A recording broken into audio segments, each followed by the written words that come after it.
Good morning प्यारे बच्चों। कक्षा 10 मैथ वाले एक्सरसाइज हमारी चल रही थी ये 3.5 यानी वज्रकुलन विधि से समीकरणों को हल करना। इसका सेकंड क्वेश्चन में दिया है आपको ए और बी के किन मानों के लिए निम्न रैखिक समीकरणों के युग्म के अपरिमित रूप से अनेक हल होंगे। तो जब अपरिमित रूप से अनेक हल होते हैं तो उसके लिए कंडीशन क्या होगी आपकी कि a1 बटे a2 बराबर होता है b1 बटे b2 और ये बराबर होता है c1 बटे c2। तो ये कंडीशन हमको लगानी है इसमें और a और b का मान आपको प्राप्त करना है। क्या बोला है 3x प्लस 3y, तो इसको माइनस के साथ बराबर 0 ले लेंगे। इक्वल टू 7 है तो मैं एंगल बराबर कर दिया है इसको। इसकी कंपेयरिंग आप करें a1x plus b1y plus c1 बराबर 0 से 7 के साथ अभी काम कर लें तो a1 का मान 2, b1 का मान 3 और c1 का मान आपका माइनस के साथ आ जाएगा। नेक्स्ट में फिर आपको इक्वेशन दी है a minus b into x a plus b into y minus 3a plus b minus का 2 बराबर 0। ये सारा का सारा 0 बराबर में था तो मैं इसको साइड में ले आया तो जब प्लस का वो माइनस में आ जाएगा सारा का सारा इक्वल टू 0 हो जाएगा। इसको समीकरण में आप दो डालेंगे और इसकी तुलना फिर हम करेंगे a2x प्लस के b2y प्लस c2 बराबर 0 से तुलना करने पर तो जो x का गुणांक है वो तो आपका a2 हो जाएगा, जो y का गुणांक है ये आपका b2 हो जाएगा और जो ना x का है ना y का है वो आपका c2 हो जाएगा। ये हो क्लियर। अब चूंकि दिया है क्या कि अपरिमित रूप से अनेक हल हैं, इसमें ये नहीं पूछा कि आप इनके मान ज्ञात करो, हल करो, वज्रकुलन से करो। इसमें बोला है कि a व b के मान ज्ञात करो। तो a b कहां पर है जो समीकरण नंबर 2 में आपको दिए हैं, इन दोनों का मान ज्ञात करना है। कब? जब इसके इन दोनों समीकरणों के अपरिमित रूप से अनेक हल हैं। तो क्या दिया है कि अपरिमित रूप से अनेक हल हैं, अपरिमित रूप से कितने हैं, अनेक हल हैं। तब हम जानते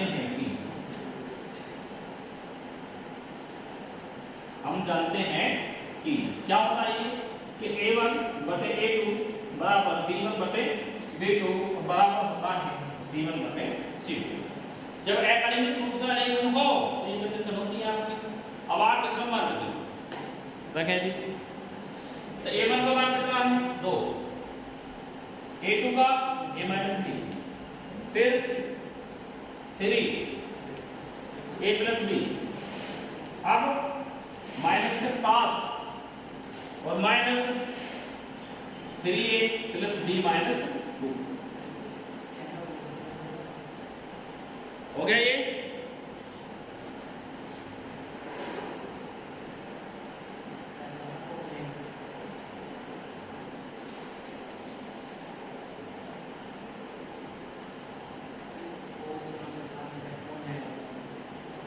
फोन नाइन देखने में लगा ये हो गया। अब ये फर्स्ट सेकंड था, हमने जो मान किया इसके मान रख लिए। अब मान रखने के बाद में जब ये 3 इक्वल टू में हो तो इसमें हम यहाँ पर फर्स्ट सेकंड और थर्ड इस प्रकार ले लेते हैं। ठीक है, जब हमने इस प्रकार ले लिए ये तो अब हमको इनको सोल्व करके क्या निकालने हैं, ये बस मान निकालने। तो आप इन दोनों को ले लें, इन दोनों को ले लें, ये इन दोनों को ले लें। मतलब वही है कि ये इक्वल टू दे रखे हैं आपको। यदि ये होता तब क्या करते, क्रॉस मल्टीप्लिकेशन मान निकाल लेते। तो इसी प्रकार ये भी हमको सोल्व करने हैं। तो किन्हीं दो को लेंगे, अब यहाँ पे लिखेंगे फर्स्ट व सेकंड से। ये भी एक तरह की इक्वेशन होती है ये भी। तो इसको first part, second part, third part मान लेते हैं यहाँ। जब एक क्वेश्चन में डबल इक्वल टू दिया हो, दो बार इक्वल टू, तो इस प्रकार हम करते हैं इस प्रकार। अब जब इन दोनों को हम लेंगे तो 2 बटे a minus b 3 upon a plus b, cross multiplication 2a plus 2b equal to 3a minus 3b। अब a वाले एक साथ कर ले आप तो 3a minus 2a equal to 2b plus 3b। तो a बराबर 5b आ जाएगा। a बराबर कितना आ गया 5b और इसको समीकरण नंबर 3 डाल। क्लियर। अब फर्स्ट और थर्ड को ले लो या सेकंड और थर्ड को ले लो, दो वाली लेनी पड़ेगी उनके लिए। तो सेकंड एंड थर्ड से क्लियर। तो आप ये दोनों बराबर ले लिए हमने, तो ये तीनों है तो बराबर है, तो हम अपनी जरूरत के अनुसार ले सकते हैं किसी को। तो आप कितना आएगा ये 3/a+b -7 अपॉन माइनस फिर ये प्लस b -2, माइनस से माइनस से 2 हो जाएगा, क्रॉस मल्टीप्लिकेशन लगाएंगे तो 3 9a plus 3b -6 equal to 7a plus 7b। अब फिर a वाले के साथ b वाले के साथ करें तो 9a minus 7a equal to 7b minus 3b plus 6। अब 9 में से 7 जाएंगे 2a बचा, 7 में से 3 जाएंगे 4b बचा प्लस 6 आ जाएगा।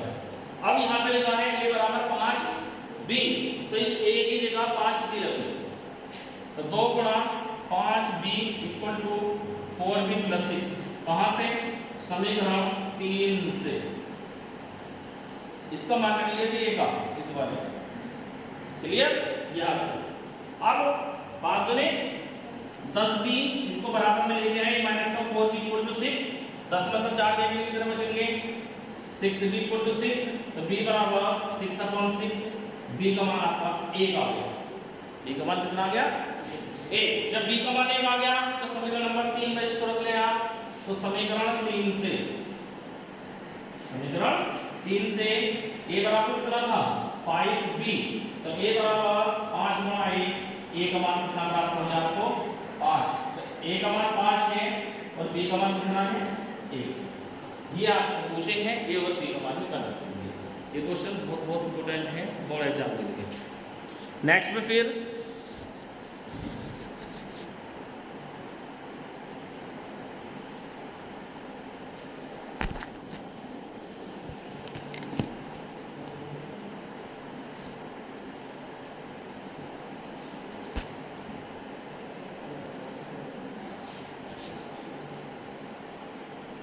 आपको दिया है, ये देखें आप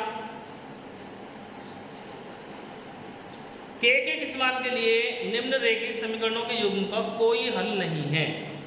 तो कोई हल नहीं है के लिए क्या होता है, a1 बटे a2 बराबर होता है b1 बटे b2 के, और इसमें c1 बटे c2 बराबर नहीं होता, यानी जब समानता होती है तब उसमें कोई हल नहीं होता। तो आप शुरू वाले देखो ये वाली कंडीशन आएगी a वाली, लेकिन इसमें यहाँ पे ऐसा है, इसको काट देंगे तो ये दोनों तो बराबर है, तो इन दोनों को बराबर रख के आप k का मान निकालना आंसर आ जाएगा। क्लियर, इसी से आंसर आ जाएगा, आपको शुरू वाले दोनों को बराबर रखना। नेक्स्ट देखें आप, नेक्स्ट में दिया है जी क्वेश्चन नंबर 4, निम्न समस्याओं में रेखिक समीकरणों के युग्म बनाइए और उनके हल, यदि उनका अस्तित्व है तो किसी बीजगणितीय विधि से हल कीजिए। अब इसमें यह बोला है आपसे कोई भी बीजगणितीय विधि लगा दें, इसमें ये नहीं बोला कि वज्र गुणन से ही सोल्व करें, क्योंकि तीनों ही विधि बीजगणितीय विधि होती है। कौन सी? प्रतिस्थापन, विलोपन और वज्र गुणन। इसमें बोला किसी से भी निकालना है। एक छात्रावास के मासिक व्यय का एक भाग नियत तथा शेष इस पर निर्भर करता है कि छात्र ने कितने दिन भोजन लिया है। जब एक विद्यार्थी ए को जो 20 दिन भोजन करता है 1000 छात्रावास के व्यय के लिए अदा करने पड़ते हैं, जबकि एक विद्यार्थी बी को जो 26 दिन भोजन करता है छात्रावास के व्यय के लिए 1180 अदा करने पड़ते हैं। नियत व्यय और प्रतिदिन के भोजन का मूल्य ज्ञात कीजिए।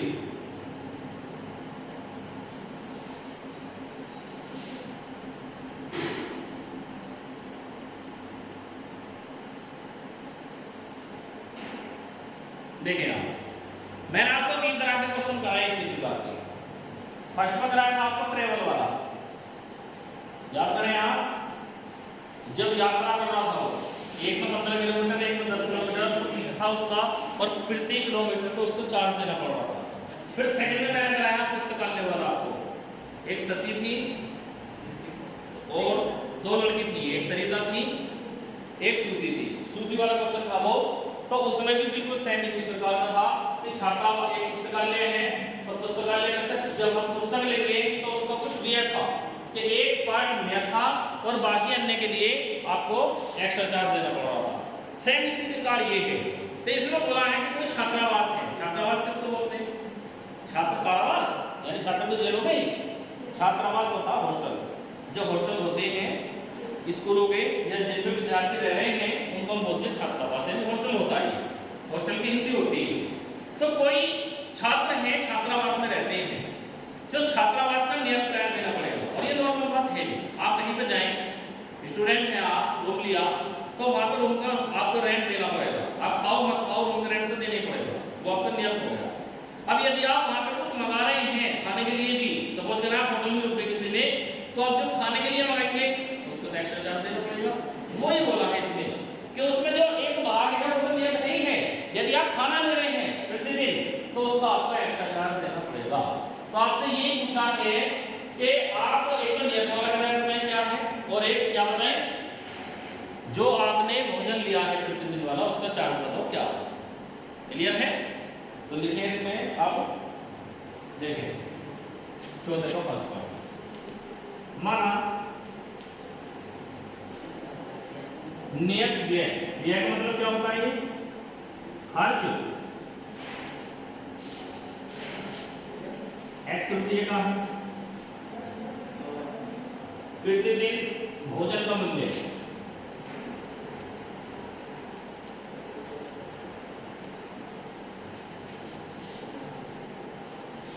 कितना है? y रुपये। इसको भी हम खर्च में बोल सकते हैं, ये प्रतिदिन खाने का खर्च कितना है। तब प्रश्नानुसार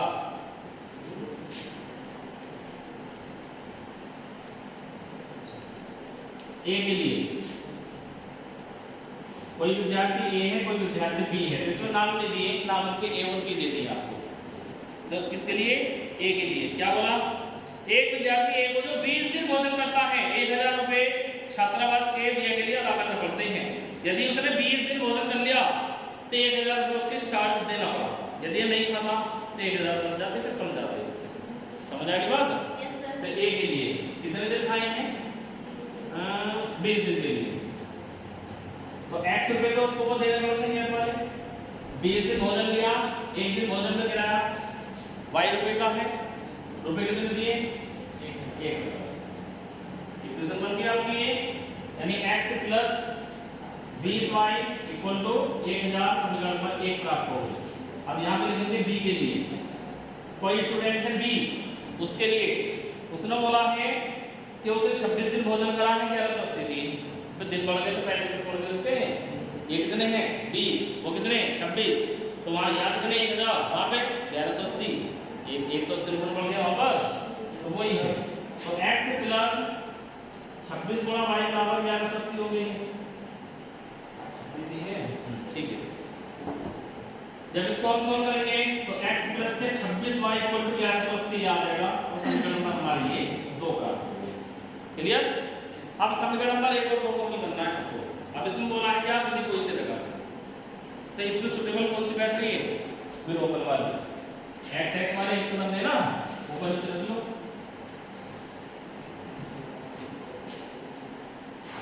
क्लियर?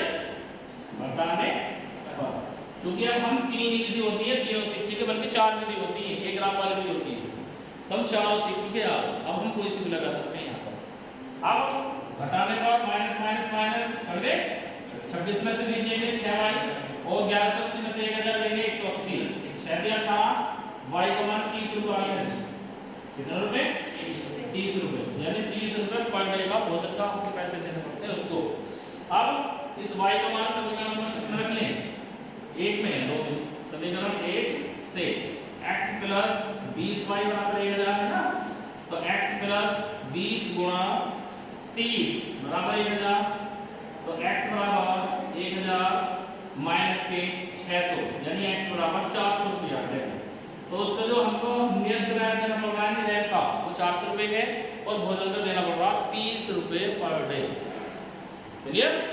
आंसर तो यहाँ पे लिखेंगे नियत व्यय, नियत खर्च x है, x का मान तो 400 हो गया, और प्रतिदिन भोजन खर्च y है, तो y का कितना? 30 रुपया पर डे प्रतिदिन। बस उम्मीद है यहाँ तक बात समझ आ गई है। जो क्वेश्चन है आगे के आपको भिन्नों वाले दिए हैं, एज वाले दिए हैं, भिन्नों वाले और एज वाले क्वेश्चन में आपको बहुत अच्छे से पहले भी करा चुका, उनको आप देखें करके नहीं होते तो बताएं, आप पूछें।